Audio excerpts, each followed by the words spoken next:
I want you to do something for me right now. I want you to close your eyes for just a second and think about the month you turned 65. Or maybe you're not there yet. Maybe you're 58 or 61 or staring down 63 like it's a freight train coming at you from the dark. Doesn't matter. I want you to feel that month, that birthday, that number. Because for me, that month, the month I turned 65, was the single most financially destructive month of my entire life. 106 years on this earth, and I have never lost more ground in 30 days than I did that birthday month. Not in the Depression, not in the war years, not when the stock market collapsed in '87 and took half my neighbor's savings in a single afternoon.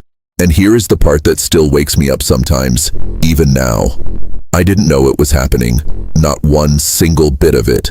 I was sitting there eating birthday cake with my daughter, blowing out the candles, laughing, and the whole time, money was bleeding out of my financial future, like a slow leak in a tire you don't notice until you're stranded on the side of a highway at midnight. That's what nobody tells you about retirement wealth mistakes.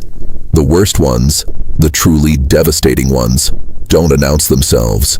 They don't come with alarms or flashing lights. They come dressed up like ordinary days, like birthdays, like mornings when you think you've done everything right. I'm going to tell you everything today. Every mistake, every number, every moment of the morning I finally sat down and realized what had happened to us, to me and my wife Dorothy, during that one catastrophic month. And if even one person watching this walks away and fixes one thing before they turn 65, then every word I'm saying right now is worth it. But first, if this is your first time on this channel, please hit that subscribe button right now. Don't wait until the end. The people who find this content are people who are serious about protecting what they've worked for. That's who this is for. Subscribe, and let's get into it. I was born on the 14th day of March 1919, which means in the spring of 1984, I turned 65 years old. And in America in 1984, 65 was the number. It was the finish line, the flag at the end of the race. You hit 65 and you filed for your Social Security. You signed up for Medicare. You shook hands with the retirement counselor at whatever company you'd given the last 30 years of your life to, and you moved on. That was the playbook. That was what every man in my neighborhood had done, what my father had done, what my brother-in-law Clarence had done. You didn't question it. You didn't sit down with a spreadsheet and run projections. The month you turned 65, you filed. Period. So that's what I did. I called the Social Security office on a Tuesday morning in March, the week of my birthday. The woman on the phone was very pleasant. She walked me through the paperwork. I told her I wanted to start receiving my benefits that month, and she said, "Wonderful, mister," and she said my name. "We'll get that started for you." And I felt good. I felt like a man who had done the responsible thing. What neither she nor I talked about, what nobody mentioned, not my company's retirement counselor, not the banker I'd been with for 22 years, not a single soul, was what filing at 65 meant for the rest of my life. Because here is the number I didn't know, the number that still lands in my stomach like a stone when I say it out loud. By filing for Social Security at 65 instead of waiting until I was 70, I locked in a benefit that was roughly 30% lower than what it could have been. 30% every single month for the rest of my life. Now, I want you to feel that for a moment, because it's easy to hear a percentage and let it wash over you like weather. So let me make it real. If my full benefit at 70 would have been roughly $1,400 a month, I was now receiving somewhere closer to $980. That's a difference of about $420 every 30 days. $420 a month. Multiply that by 12 months in a year. That's $5,040 annually that I was leaving on the table. And I lived, Dorothy and I lived, well into our 90s. She passed at 93. I am standing here at 106. That is, conservatively, 25 to 30 years of reduced benefits. Do the math with me. $5,000 a year, multiplied by 25 years. That is $125,000. That is money that was earned, that was mine, that I walked away from, without ever knowing I was doing it. Because I picked up the phone on a Tuesday morning and did what everyone told me was the right thing. But that wasn't even the worst part of that month. That was just the beginning. Because the same week I filed for Social Security, I went down to my employer's HR office and I signed the retirement paperwork. And here is where the second mistake was waiting for me, patient as a spider. The man across the desk from me, nice fellow, younger than me, good haircut. He slid a paper in front of me and asked how I would like to receive my pension. There were two options. A single life annuity, which paid more each month but would stop the moment I died, or a joint and survivor annuity, which paid slightly less but would continue payments to Dorothy if she outlived me. And I, God forgive me, I still shake my head. I chose the single life option because the monthly number was higher, because I was 65 and I felt strong and I thought to myself, I'll outlive that difference in no time. I'll come out ahead. It's just math. Dorothy outlived me by, well, she hasn't yet. I'm still here. But she passed at 93. And for nearly 30 years after I retired, she managed that household on whatever I left behind. Not on a continued pension, because I had cut her out of it the day I signed that form. The day of the birthday cake. The day I thought I was doing the smart thing. About 2 years after I retired, I found an envelope on the kitchen table. Dorothy had set it there without saying a word, the way she did when she wanted me to notice something without having to tell me to notice it. It was from our bank. Inside was our quarterly statement. I sat down at that table, poured myself a cup of coffee, and I read that statement the way I had always read everything, carefully, line by line. And somewhere around the third page, I stopped. My coffee went cold. I read the same paragraph 3 times. Our savings account, the one I had spent 32 years building at that company, the one I had never once touched, the one I thought of as our fortress, had been silently, steadily losing value in real terms since the day I retired. Not because anyone stole anything, not because of fraud or mismanagement, but because of a word I had never fully understood, a word I had always nodded at when men talked about economics without ever sitting down to truly reckon with it. When I retired in 1984, inflation was coming down from some very ugly years. In the late 70s and early 80s, it had been running at 8, 9, 10% annually. Things had improved by the time I stopped working, but the damage was already locked in. And the money sitting in our savings account, earning the modest interest the bank offered, was not keeping pace, not even close. Here is something I want every person watching this to write down somewhere, and I mean actually write it, not just nod at the screen. If your savings earn 3% interest in a year, but inflation runs at 5%, you have not gained 3%. You have lost 2%. In real terms, in purchasing power. The number on the page goes up, but what that number can actually buy goes down. You can be getting richer on paper and poorer in life simultaneously. I lived that for years. But let me tell you about the third mistake, because this one is the one I find hardest to talk about even now. This one involves pride and stubbornness, and the particular kind of confidence that grows in a man over 3 decades of working hard and providing well, and never once needing to ask for help. When I retired, I had a modest investment portfolio. Stocks, mostly. Companies I had followed for years, businesses I believed in. And when a financial advisor, a younger man, very well dressed, came to see me about 3 months after my birthday, recommended that I shift a significant portion of my holdings into more conservative instruments given my age, I said no. Politely, firmly, no. I told him I knew these companies. I told him I had watched them grow. I told him I wasn't some nervous old man who needed to be wrapped in cotton wool. I shook his hand. I walked him to the door, and I went back to my newspaper feeling quite satisfied with myself. 6 years later, in 1990, the market delivered one of its periodic corrections. Nothing catastrophic by historical standards, but enough. Enough to do real damage to a portfolio that had not been rebalanced or adjusted in any meaningful way since retirement. I lost. I won't tell you the exact number because it still makes Dorothy's memory flinch inside my chest. But I will tell you it was enough to change the shape of our retirement. It was enough that we looked at each other across that kitchen table and understood, quietly, without saying it out loud, that some things we had planned to do, we would simply not be doing now. And here is the cruelest part of that lesson. The advisor hadn't been telling me to give up growth. He hadn't been telling me to put everything in a mattress and hope for the best. He had been telling me to diversify, to rebalance, to acknowledge, not with fear, but with clear eyes, that at 65, your relationship with risk has to change, not because you're weak, not because you're old, but because you have no more working years to recover from a significant loss.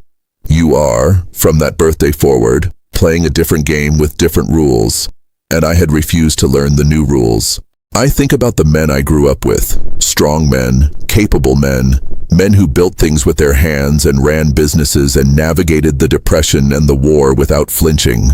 And I think about how many of them arrived at retirement with that same confidence and that same blind spot. The same belief that the skills that got you to 65 are the same skills that will carry you through what comes after. They are not. I promise you they are not. I am 106 years old. I have had a great deal of time to think about these things, more time than most people get, and I do not take that lightly for a single day.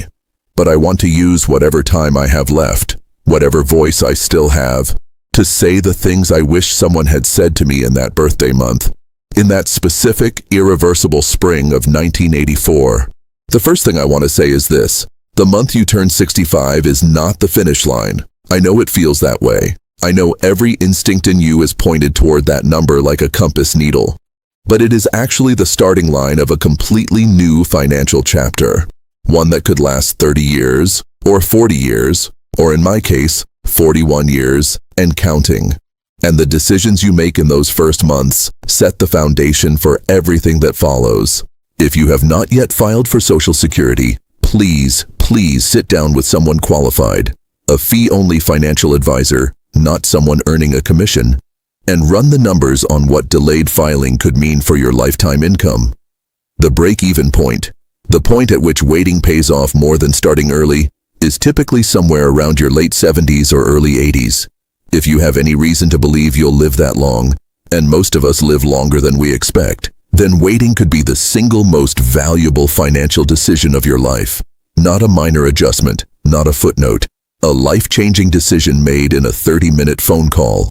The second thing I want to say is about the survivor benefit, the joint and survivor pension option I waved away across that desk with the good-looking young HR man.